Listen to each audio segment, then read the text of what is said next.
Hello everybody and welcome back to the channel. My name is Skylark, aka Boy Skylark, and I will be your teacher today. So, what are we talking about today? I know you guys kind of just jumped in here and it's a blank screen and what the heck, right? So, I have roughly an hour to teach you guys about ambient occlusion. And I don't think it's going to take an hour, so we're not going to worry about that. But, let's move forward. So the first question that anybody asks themselves when they hear ambient occlusion is, what the fuck is that? And it's not a hard concept. So ambient occlusion is the concept of the darkest shadows where light will not reach. I think I've explained this partially in another video, but I'm going to explain it fully here because this is what the video is about. So, according to Professor Google, in graphics, ambient occlusion is a shadowing technique used to make 3D objects look more realistic by simulating the soft shadows that occur naturally when indirect or ambient lighting is cast onto your scene. So, you'll hear it in reference a lot to 3D work. You'll hear it a lot in reference to Blender and ZBrush and Maya and Sketchfab and all those 3D programs and like what is it? Nomad and like those 3D programs. You'll hear it in reference to that a lot. But the truth is that ambient occlusion is used in everything. If you look at some older paintings, which I have one in mind that I can show you, one of my favorites by Pierre-Auguste Cot. It is so good, and he uses ambient occlusion very well in this picture. The version I have, the girl has brown hair and thicker eyebrows. The point is that I can show you. This is The Swing by Pierre-Auguste Cot, and what I'm going to show you in this picture is all of the areas where he uses ambient occlusion so that it makes there's a visual reference for what you're learning. So ambient occlusion is like I said, areas where ambient light does not reach. So in the background, you're not going to see a lot of that because there's not a lot of detail in the background to begin with, but you will see it in areas like this where the light is simply not reaching because of the bushes, because of the figures, all that fun stuff. You'll also see it in areas like this where the fabric is blocking the light. Like clearly this line of fabric carries over and under, but you see here there is no light at all. You see it here as well where there's no light, in this area as well, in the crevice of the knee. You'll also see it here, but I think for the sake of the painting, he included a bit of light going here to show the fabric. Places like belly buttons, tummy rolls, this area behind the ear where the hair is blocking the light. If I zoom in really close, gonna get a little pixelated, I apologize, but areas like in here where the eyelid is formed, if the character has eyelids, sometimes in the nostrils you'll see it, definitely in the corners of the cheeks, like the corner of the mouth where the cheek meets. You have some right here in the hair. Oops, I realized that was not the right thing. You also kind of see it in the tree and like in the cracks of the bark, stuff like that. You will mostly see it in hands too, where the fattier parts of the hands meet, where your fingers meet, areas like that where the light just absolutely without question will not reach. Even in the rope you'll see it a little bit in these little crevices. Point is that ambient occlusion is literally the concept of, does the light reach, right? Here is a good example by, I do believe, and I'm probably going to pronounce this wrong and I do apologize. It's my first time seeing this name. David Lohaya? I think it's Lohaya. So he did a breakdown of a character illustration where he went from sketch to final, and as you can see, there's a bunch of steps in between. It's not a lot, but like there's steps in between. But we're focusing here. As you can see, and I'm gonna do a new layer. As you can see, there are areas where he put in ambient occlusion, eyelashes, nose, lips, where the bangs connect with the forehead, where the clothes separate, where the shoulder meets the bust, where the belt meets the waist, where the clasp of the purse is, the fingers, and subtly where the dress ripples, where the front leg overlaps the back, and where the feet overlap. You can kind of see all those areas involving ambient occlusion. It is literally the concept of the small crevices or bigger, plightier areas that light absolutely without question will not reach. So here's a more simplified example using 3D models.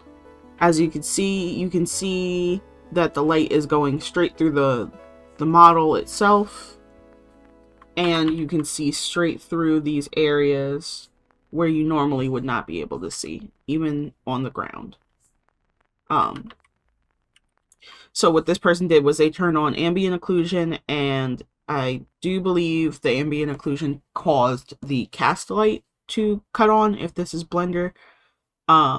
So you're not seeing inside these areas or on that floor anymore. You're seeing that the shadow is cast like so. You're seeing that the balls are creating a dark void in these areas, right? And you're seeing in the background, because this is probably a spotlight, you're seeing in the background that that spotlight is not reaching out past its perimeter, right? So what does that mean for you? Well, if you're like me and you have a more cartoony style, it means that you have to kind of learn to adapt that method to your style, right?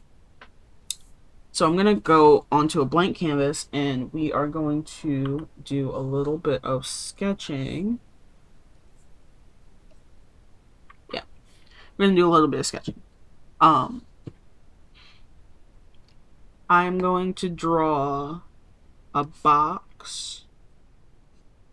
And because this is just an example, it's not going to be perfect, right? I'm going to draw a second. I'm going to draw a cone, actually. And I'll draw a spear right here. I'll clean it up a little bit.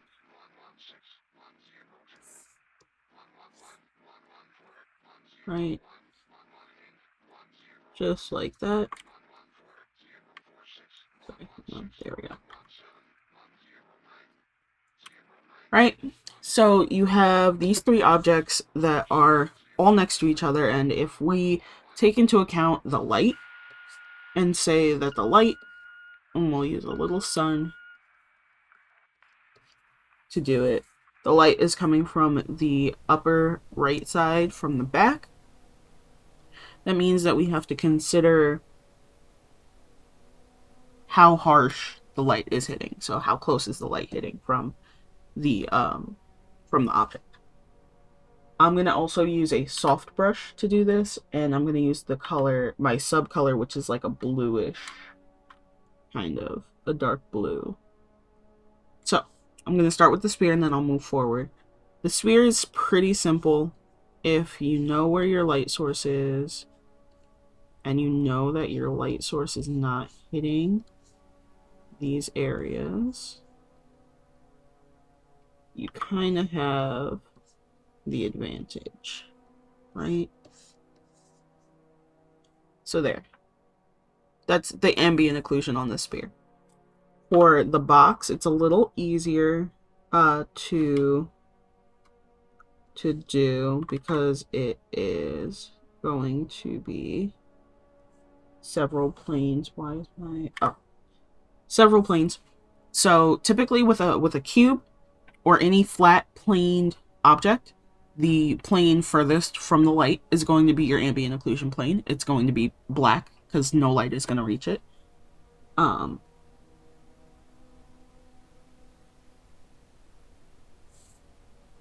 Like so. I'm actually going to move that underneath. And then I'm going to take my fill tool, I'm going to set it to 50% because this plane closest to the sphere is going to be a bit lighter as compared to that one. And I'm going to set it again to about 10% for the top. Because again, the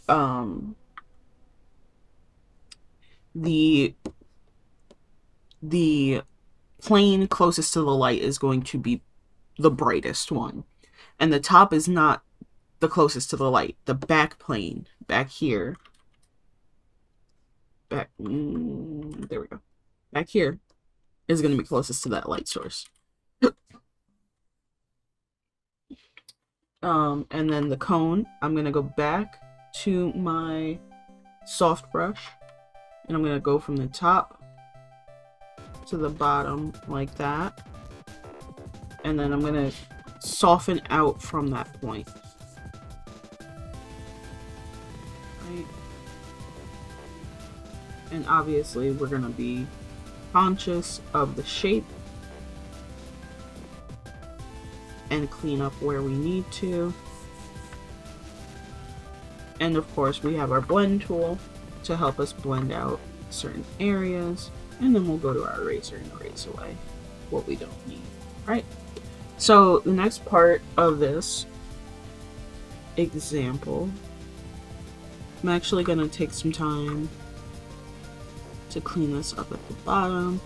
I'm also going to take the sketch and I'm going to change it to black. Alright.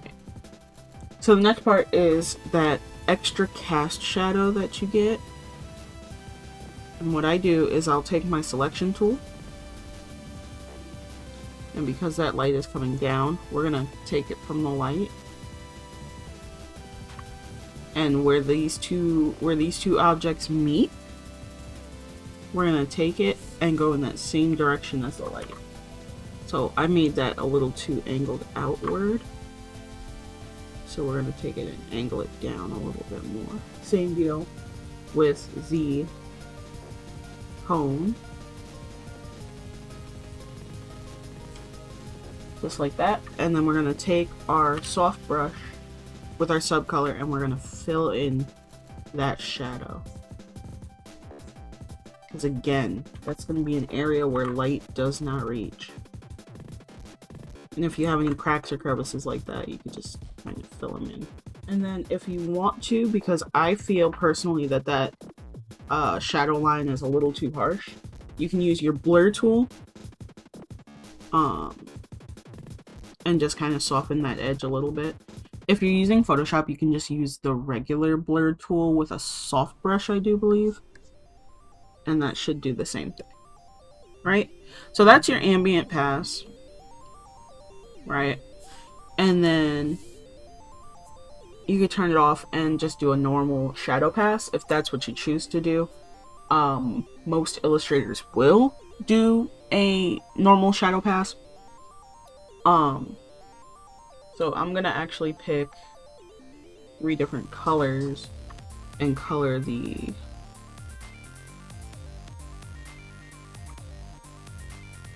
objects. Actually, I'm gonna use my lasso instead because, excuse me, because the lasso fill does not have the same options. You can't like polygon lasso. And that is just a little bit cleaner. Then I'm gonna do yellow for the box. Okay, so we have our 3 objects. We have our ambient pass. So I'm gonna label that flat colors, shading, and I'm gonna go in and do lighting. I'm gonna do lighting and I'm gonna set it to color dodge. I'm gonna use like an orangey color with the soft brush. And make sure,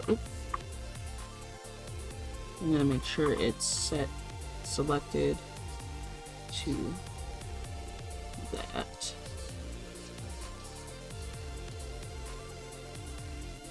Object color. Hold on, I'm recording. Please.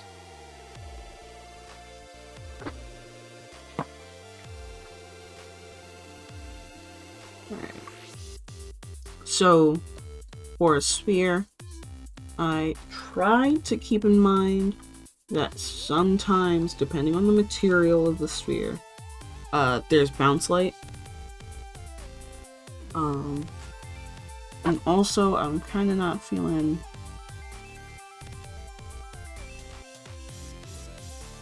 That's better. Let's see. Yeah, no, I think screen is good. I try to keep in mind that there's a bit of bounce light from the floor up onto the sphere. And that can go with any object. Obviously, it's not specifically limited to a sphere. So I'll do a little bit of bounce on all of them. Just a little bit. And then I will do another layer underneath.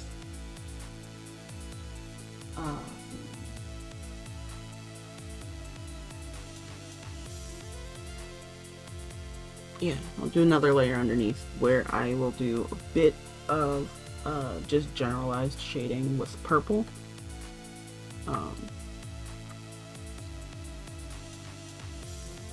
Not super dense or heavy, just general shading, just to give it a little bit of form and shape.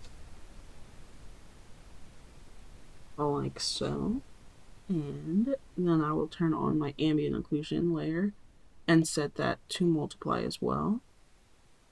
And then mess with the opacity just a bit.